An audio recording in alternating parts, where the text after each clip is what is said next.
आप सब लोगों को मेरा नमस्कार। जो दर्शक इस वक्त हम लोगों को देख रहे हैं, सुन रहे हैं, उन सब लोगों को मेरा नमस्कार। आज बड़े महत्वपूर्ण विषय के ऊपर मैं बात करना चाहता हूं। हम आजादी के 75 साल मना रहे हैं। देश बड़े हर्षोल्लास के साथ 75 साल मना रहा है, लेकिन सभी के मन में एक प्रश्न है। 75 साल हो गए। 75 साल किसी भी देश के लिए कोई बहुत ज्यादा नहीं होते, पर 75 साल किसी भी देश के लिए कम भी नहीं होते। 130 करोड़ भारतीयों के मन में प्रश्न है कि इन 75 सालों में कई देश हमसे आगे निकल गए, भारत पीछे क्यों रह गया? भारत आज दुनिया का नंबर 1 देश क्यों नहीं है? भारत अमीर देश क्यों नहीं है? भारत की बहुत बड़ी संख्या आज भी गरीब क्यों है? भारत के अंदर अभी भी हर बच्चे को अच्छी शिक्षा क्यों नहीं मिलती है? हमारे में किस चीज की कमी है? भारत के लोग दुनिया के सबसे इंटेलिजेंट लोग हैं। भगवान ने जब पृथ्वी की रचना की और इंसान बनाया, सबसे इंटेलिजेंट लोग भारत में भगवान ने पैदा किए। हमारे लोग जब दुनिया भर में जाते हैं, अमेरिका ले लो, लंदन ले लो, फ्रांस ले लो, दुनिया की कोई मल्टीनेशनल कंपनी उठा के देख लो, ऊपर आपको एक इंडियन बैठा मिलेगा नंबर 1 या नंबर 2 पोजीशन पे। हमारे देश के लोग इतने इंटेलिजेंट हैं, इतने हार्ड वर्किंग हैं, फिर हमारा देश पीछे क्यों रह गया? भगवान ने जब पृथ्वी बनाई,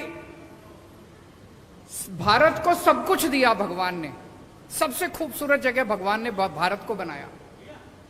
भारत में नदियां हैं, पहाड़ हैं, मिनरल्स हैं, जड़ी बूटियां हैं, सारी फसलें हैं, समुद्र है, कोई कमी नहीं छोड़ी भगवान ने। फिर भारत पीछे क्यों रह गया? आज ये प्रश्न सब लोगों के मन में है कि भारत पीछे। जो देश हमारे बाद आजाद हुए, सिंगापुर हमारे 15 साल बाद आजाद हुआ, आज हमसे आगे निकल गया। सेकेंड वर्ल्ड वॉर में जापान ध्वस्त हो गया था, हमसे आगे निकल गया आज। सेकेंड वर्ल्ड वॉर में हिटलर के बाद जर्मनी ध्वस्त हो गया था, आज हमसे आगे निकल गया। हम पीछे क्यों रह गए? कुछ लोग पूछते हैं, can India lead the world? Why not? हमारे पास दुनिया के बेस्ट इंजीनियर हैं, बेस्ट डॉक्टर हैं, बेस्ट किसान हैं, बेस्ट वकील हैं, बेस्ट टैलेंट है दुनिया का। फिर हम आगे क्यों नहीं बढ़ सकते? हमारा सिस्टम खराब है। पिछले 75 साल के अंदर इन पार्टियों और इन नेताओं ने मिलके हमारे देश के अंदर केवल राजनीति की है, गंदी राजनीति की है। इनके भरोसे अगर छोड़ दिया तो अगले 75 साल भी देश को ये आगे नहीं बढ़ने देंगे। अगले 75 साल भी भारत पीछे रह जाएगा। अब उम्मीद केवल एक ही है, इस देश की जनता। अगर 130 करोड़ लोग एक साथ इकट्ठे हो जाएं तो भारत को दुनिया का नंबर 1 देश बनने से कोई नहीं रोक सकता। पूरा देश इकट्ठा हुआ था 1947 में। जब सारा देश इकट्ठा हुआ 1947 में, हमने अंग्रेजों को उठा के बाहर फेंक दिया। आज अगर हम सारे जने इकट्ठे हो जाएं, भारत को दुनिया का नंबर 1 देश बनने से कोई नहीं रोक सकता। उसी मिशन पे हम लोग निकले हैं। हम लोग देश के कोने कोने में जाएंगे, हर राज्य के अंदर जाएंगे और लोगों को जोड़ने की कोशिश करेंगे। लोगों को जोड़ने की कोशिश करेंगे। अगर 130 करोड़ लोगों को जोड़ने का हमारा मकसद है, इसीलिए मेरी सभी लोगों से अपील है, चाहे आप बीजेपी के हो, चाहे आप कांग्रेस के हो, चाहे आप आम आदमी पार्टी के हो, चाहे आप इस पार्टी के हो, चाहे उस पार्टी के हो, पार्टीबाजी नहीं कर रहे हम लोग। हमारा मकसद है जनता को जोड़ना। जो लोग इस देश को दुनिया का नंबर 1 देश देखना चाहते हैं, आप सब लोग इस मुहिम से जुड़िए। इस मुहिम से जुड़ने के लिए इस नंबर पे मिस्ड कॉल करनी है, 95100100।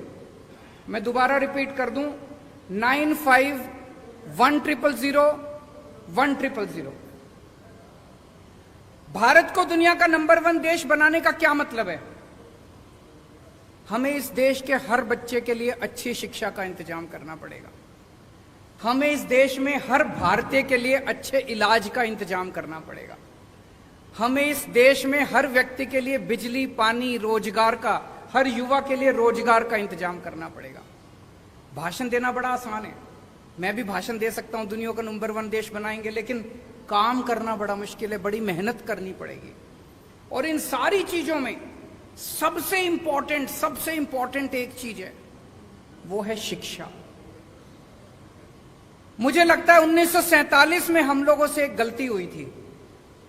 जैसे ही देश आजाद हुआ, आजाद भारत को सबसे ज्यादा तवज्जो शिक्षा पे देनी चाहिए थी।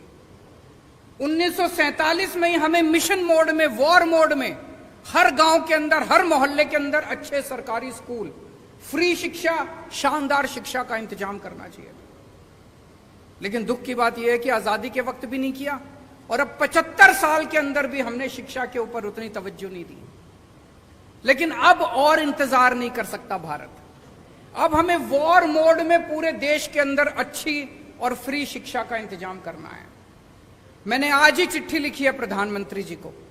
प्रधानमंत्री जी ने अभी 5 सितंबर को ऐलान किया कि 14,500 स्कूलों को केंद्र सरकार पूरे देश में अपग्रेड करेगी।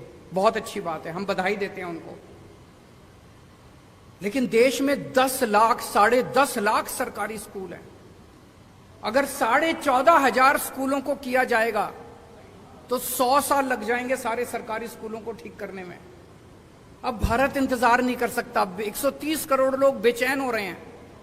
मेरा उनसे निवेदन है, मैंने आज ही चिट्ठी लिखी है प्रधानमंत्री जी को, कि सारी राज्य सरकारों को एक साथ लीजिए और वॉर मोड में, मिशन मोड में हम अपने 10 लाख सरकारी स्कूलों को 5 साल के अंदर ठीक करके दिखाएंगे। इसका प्लान बनाते हैं। सारे सरकारी स्कूलों को शानदार बनाएंगे। दिल्ली में हमने सरकारी स्कूलों को ठीक किया, पूरे देश के अंदर भी ठीक कर सकते हैं। हम उसके लिए तैयार हैं। जो मदद हमसे चाहिए हम उसको करने के लिए तैयार हैं। दिल्ली में हमने कम पैसे में और बहुत शानदार स्कूल बना दिए। अब पंजाब के अंदर मान साहब सरकारी स्कूलों को ठीक करने में लगे हुए हैं, वहां भी ठीक करेंगे। पूरे देश के अंदर अपने को मिलकर करने हैं। देश में इस टाइम एक गलत ट्रेंड चल रहा है। जैसे हरियाणा के अंदर मौजूदा सरकार ने लगभग 190 सरकारी स्कूल बंद कर दिए। उसके पहले की कांग्रेस सरकार ने 500 स्कूल, 700 स्कूल बंद कर दिए। इन दोनों सरकारों ने मिलकर पिछले कुछ सालों में। सरकारी स्कूल अगर हम बंद करते जाएंगे तो गरीबों के बच्चे कहां पढ़ेंगे? कहते हैं सरकारी स्कूल में बच्चे कम आते हैं, कम आने लग गए। आपने सरकारी स्कूलों का ऐसा बेड़ा गर्क कर दिया कि गरीब आदमी अब अपने बच्चों को सरकारी स्कूल में नहीं भेजता। वो अपना पेट काट के 2 टाइम की रोटी कम खा लेगा, प्राइवेट स्कूल में भेजना चालू कर दिया। आप सरकारी स्कूलों को बंद करने की बजाय उनको शानदार बना दो। देखो बच्चे आने लग जाएंगे, अमीरों के बच्चे भी आएंगे। दिल्ली में अमीरों के बच्चे भी आ रहे हैं। तो ये सरकारी स्कूलों को बंद करने का जो सिस्टम पूरे देश के अंदर चल रहा है, ये बड़ा डेंजरस है, बहुत डेंजरस है। देश में 27 करोड़ बच्चे रोज स्कूल जाते हैं। इनमें से 18 करोड़ बच्चे सरकारी स्कूलों में जाते हैं। अगर हमने सरकारी स्कूल बंद करने चालू कर दिए, 18 करोड़ गरीब बच्चे कहां जाएंगे? क्या 18 करोड़ बच्चे अनपढ़ रह जाएंगे? अगर 18 करोड़ बच्चे हमारे अनपढ़ रह गए तो देश कैसे तरक्की करेगा? इन 18 करोड़ बच्चे जो 10 लाख सरकारी स्कूलों में पढ़ते हैं, इनके लिए हमें शानदार शिक्षा का इंतजाम करना है। जब तक वो नहीं होगा तब तक बातें बड़ी बड़ी हो सकती है, लेकिन देश आगे नहीं बढ़ सकेगा। अगर आपके कुछ प्रश्न है तो आप बताइए।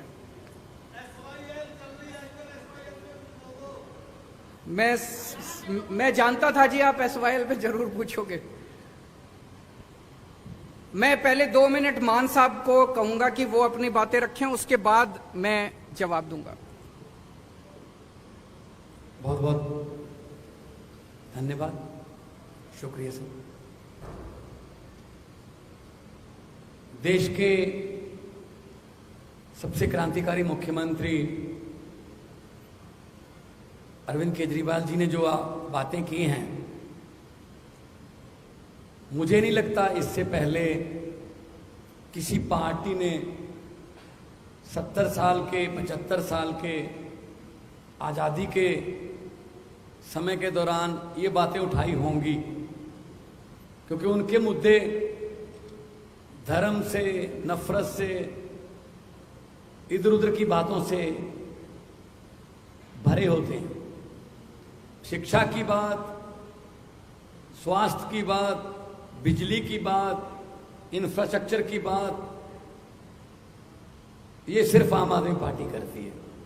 जब छोटे होते थे तो अकेला दूरदर्शन चलता था, तो दूरदर्शन पे एक ऐड आती थी, मिले सुर मेरा तुम्हारा तो सुर बने हमारा। और उसमें पूरे देश के सभी वेशभूषा वाले लोगों को सम्मिलित किया गया था। एक पंजाब से भी था जो ट्रैक्टर पे जाता था, कोई तमिलनाडु से भी था, कोई गुजरात से भी था, कोई बंगाल से भी था। तो पूरे देश का सुर मिलेगा तो एक सुर बनेगा। यही बात आम आदमी पार्टी कह रही है कि अगर 123 करोड़ लोगों का सुर मिल गया एक बार, तो वो सुर जो होगा वो देश को नंबर 1 बना देगा। So make India number 1। Ukraine 25-26 साल पहले आजाद हुआ। हमें तब पता चला जब हमें वहां से बच्चे निकालने पड़े, अपने मेडिकल के स्टूडेंट्स को उनकी जान बचाने के लिए उनको वहां से लाना पड़ा, कि हमारे इतनी तादाद में बच्चे बाहर जा रहे हैं। वो कोई नालायक बच्चे नहीं थे, वो कोई ऐसे बच्चे नहीं थे जिनको यहां एडमिशन नहीं मिल सकती। वो 99.9, 99.8, 99.7 वाले बच्चे थे। क्यों जाना पड़ा? यहां कोटा सिस्टम है जी, ये चेयरमैन का कोटा है, ये फलां का कोटा है, यहाँ सिफारिश चलती है, यहाँ पैसे चलते हैं। तो पेरेंट्स सोचते हैं जो काम 30 लाख में यूक्रेन में होता है वो यहाँ 3 करोड़ में होता है। तो 25 साल पहले आजाद हुआ देश हमसे ज्यादा मेडिकल इंफ्रास्ट्रक्चर में हमसे ऊपर चला गया। हम क्या करते रह गए? हम तो नारे लगाते रह गए, हम एक दूसरे को कोसते रह गए, एक दूसरे की निंदा करते रह गए। तो देश तभी बढ़ेगा जब सब ऊपर होंगे, देश तभी आगे बढ़ेगा जब सबका सुर मिलेगा। ये पोलराइजेशन, ये नफरत की राजनीति देश को आगे नहीं लेके जा सकती। पंजाब अनाज में देश को आत्मनिर्भर करने वाला स्टेट है। पंजाब के नौजवान आज भी चाइना पाकिस्तान बॉर्डर पर सीना ताने खड़े हैं। पंजाब माना गया है न्यू आइडियाज के लिए, नए इनकलाब्स के लिए। दिल्ली में इन्होंने जो शिक्षा की क्रांति लाई अरविंद केजरीवाल जी ने, स्वास्थ्य में क्रांति लाई, मोहल्ला क्लिनिक, हमने 100 मोहल्ला क्लिनिक, अभी 6 महीने हुए नहीं है हमारी सरकार को बने हुए पंजाब में, 100 मोहल्ला क्लिनिक खुल गए। जून जुलाई से बिजली के बिल जो है 0 आने लगे। सेना में जो जवान फर्ज निभाते हुए अपनी जान कुर्बान करता है, 1 करोड़ रुपया उसको मिलता है। विधायकों को 1 बार की पेंशन ही मिलेगी। 1 बार विधायक बने तो बार-बार 5 बार विधायक बने तो बार-बार पेंशन नहीं मिलेगी, 1 बार मिलेगी। अभी हम आने वाले दिनों में ई गवर्नेंस ला रहे हैं। गिरदावरी रजिस्ट्री फर्द आपके लैपटॉप में, आरसी गाड़ियों की आपके लैपटॉप में, इंडस्ट्री के लिए सिंगल विंडो पहले भी सिंगल होती थी, इससे पहले वाली सरकारों में भी सिंगल विंडो होती थी, लेकिन हर अफसर की अपनी अपनी विंडो होती थी। इससे पहले जो भी इंडस्ट्री वाले आते थे वो पंजाब से एमओयू करने नहीं आते थे, वो एक परिवार से एमओयू करने आते थे। अब जब वो इंडस्ट्री वाले आते हैं तो पंजाब के साथ हस्ताक्षर करने आते हैं। पंजाब में बड़ी बड़ी कंपनियां आ रही हैं, नौजवान युवाओं को रोजगार मिलेगा। वही नौजवान जो आइलेट्स करके या कोई और तरीके से विदेश जा रहा है, ब्रेन ड्रेन हो रहा है, वो देश में रहेंगे। आपको एक हैरानीजनक बात बता देता हूं जो मुझे पिछले दिनों इन्वेस्ट पंजाब के एक सम्मेलन के दौरान पता चली। जोमैटो, आजकल उसके बिना हम खाना नहीं खाते, अगर वो देके जाएंगे तो ही खाएंगे। जोमैटो का जो चलाने वाला, जिसने जोमैटो शुरू किया, आइडिया किया, वो फरीदकोट से है। ओला का जो मालिक है वो सानेवाल से है। फ्लिपकार्ट पंजाबी का है। हमारे पास आइडियाज बहुत हैं, लेकिन उन आइडियाज को इंप्लीमेंट करने के लिए प्लेटफॉर्म चाहिए, तो वो प्लेटफॉर्म आम आदमी पार्टी दे रही है।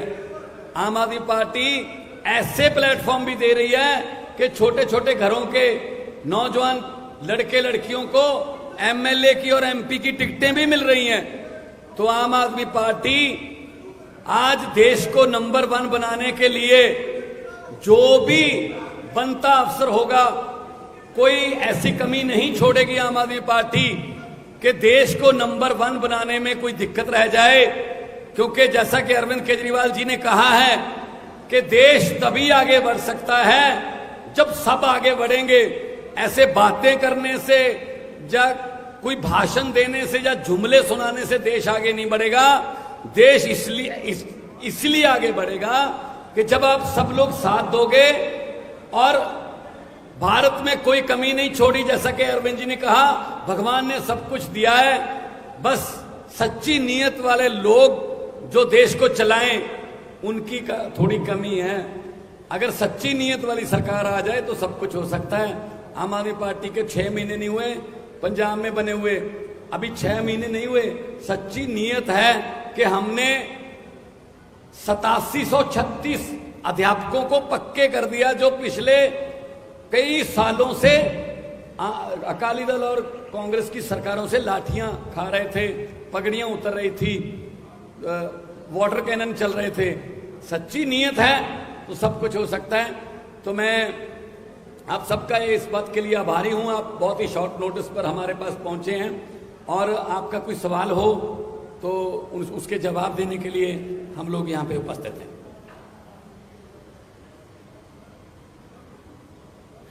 अभी हमारे मीडिया के एक साथी ने एसवाईएल के बारे में पूछा कि एसवाईएल पे हमारा क्या स्टैंड है।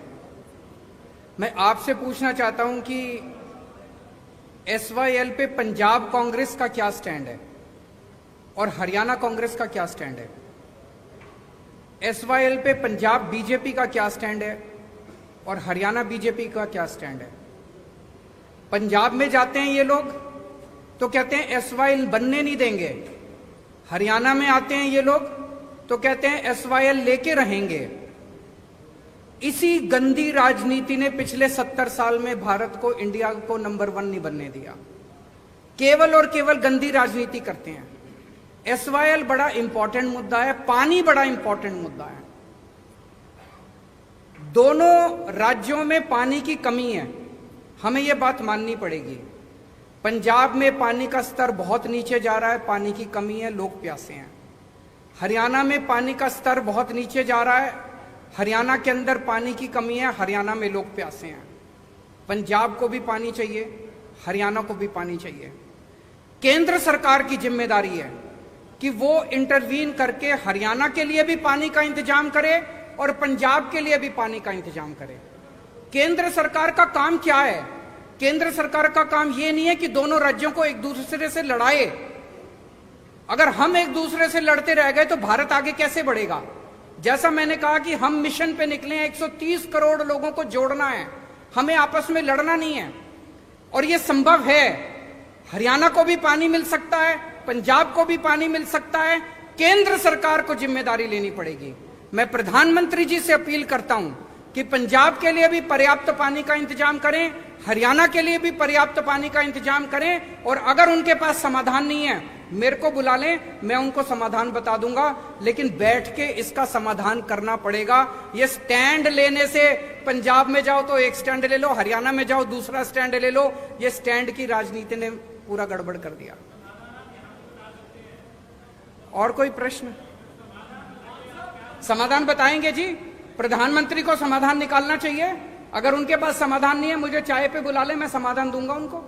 प्रेस कॉन्फ्रेंस के अंदर समाधान नहीं निकलते इन जटिल समस्याओं के। मान साहब, आपको मीटिंग के लिए बुलाया गया है एसवाईएल में। पहला सवाल तो ये कि आप उस मीटिंग में जाओगे। दूसरा सवाल मेरा ये है कि पंजाब के कर्मचारियों को इस महीने की अभी तक तनख्वाह नहीं मिली। करीब एक हफ्ता ऊपर जा चुका है जब उनको तनख्वाह उनकी मिल जाती है। आपका पहला सवाल है, अगर हरियाणा के मुख्यमंत्री और पंजाब के मुख्यमंत्री की कोई मीटिंग केंद्र सरकार की, जो कहते हैं कि केंद्र सरकार ने कहा है कि दोनों मीटिंग कर लें, हम मिलने को तैयार हैं, मुझे मिलने में कोई हर्ज नहीं है। लेकिन जैसा कि अरविंद जी ने कहा, केंद्र सरकार का ये फर्ज बनता है कि वो इस समस्या का समाधान करे, ना कि दोनों को मीटिंग में बिठाकर उसके बाद बाहर आकर अपने अपने वक्तव्य देने के लिए उनको छोड़ दें। तो मैं Punjab as a head of the state in Punjab, मैं जाने के लिए तैयार हूं। मुख्यमंत्री साहब हरियाणा के आए, बातचीत करेंगे, लेकिन कम से कम केंद्र सरकार जो है वो बाकी कामों के लिए राज्यों पर बहुत कुछ थोपती है। आप ये नहीं कर सकते, जीएसटी ये नहीं कर सकते, आप ये नहीं कर सकते, ये नहीं कर सकते। तो केंद्र सरकार जो है वो पंजाब का पानी पूरा कर दे, पंजाब के पास, और हरियाणा का पानी भी पूरा कर दे। हरियाणा में भी जैसा कहा कि दोनों भाई हैं छोटे, हरियाणा छोटा भाई है, पंजाब बड़ा भाई है। तो हमें लड़ाने की बजाय वो समाधान निकालें। दूसरा, आज शाम तक वो जो हमारे एम्प्लॉइज की कुछ तनख्वाह रहती है वो मिल जाएगी, क्योंकि हमने पॉजिटिव राजनीति की है, हमने मुलाजिम पक्के किए, हमने भर्ती की, और हमने शुगर केन वाले जो गन्ना मुलाजिम थे पिछले कई सालों से धरने दे रहे थे, उनके पैसे भी आज ही जा रहे हैं। 94.98 करोड़ आज ही जा रहे हैं। आज शाम को तनख्वाह भी मिलेगी। हमने खजाने में जितने भी पैसे आते हैं हमने लोगों के लिए खोल रखे हैं। हम कर्जा भी नहीं लेते, लेकिन लोगों को हम कोई कमी भी नहीं छोड़ेंगे। और इस बार 23% जीएसटी की कलेक्शन बढ़ी है, और जितना टैक्स आएगा हम इंफ्रास्ट्रक्चर के रूप में, हम स्कूलों के रूप में, सस्ती बिजली के रूप में, हम सड़कों के रूप में, अच्छे स्कूलों के रूप में, मोहल्ला क्लिनिक के रूप में लोगों पर ही खर्च करेंगे।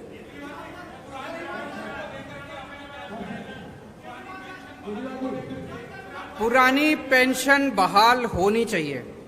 जो, एक मिनट, उनसे उनका सवाल वो ले लेते हैं। जो नई पेंशन स्कीम है, ये कर्मचारी, सरकारी कर्मचारियों के साथ बहुत बड़ा धोखा है। पुरानी पेंशन स्कीम लागू होनी चाहिए। केंद्र सरकार ने एक तरह से पूरे देश के ऊपर नई पेंशन स्कीम थोपी थी।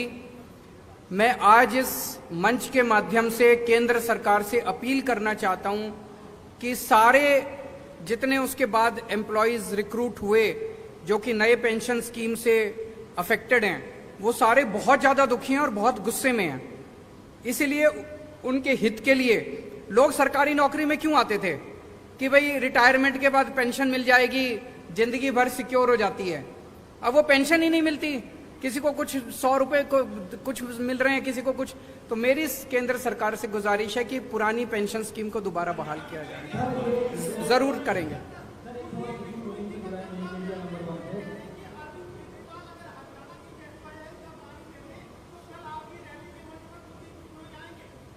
कुलदीप बिश्नोई की जरूरत ही नहीं हमको। कुलदीप बिश्नोई वहीं रहे, वो किस लिए? आप एक चीज बताओ, मैं आपसे पूछना चाहता हूं, अभी तक वो कांग्रेस में थे, अब वो बीजेपी में चले गए, अपनी पार्टी को पहली एमएलए थे, अब भी एमएलए का चुनाव लड़ेंगे, तो क्यों गए हैं? उनके ऊपर इतने सारे केस थे, इतने सारे केस थे, तो वो अपने केस रफा दफा कराने के लिए गए हैं। तो वो जनता से वोट किस लिए मांग रहे हैं अब? वो इसलिए नहीं मांग रहे कि मैं तुम्हारा कुछ भला करूंगा, भला तो पहले कर देते, अभी भी कांग्रेस में ही थे, एमएलए ही थे। वो जनता से कह रहे हैं मेरे को वोट दो ताकि मैं अपने सारे केस रफा दफा करा लूं। तो कुलदीप बिश्नोई जहां हैं वहीं रहे, उनकी हमें जरूरत नहीं है।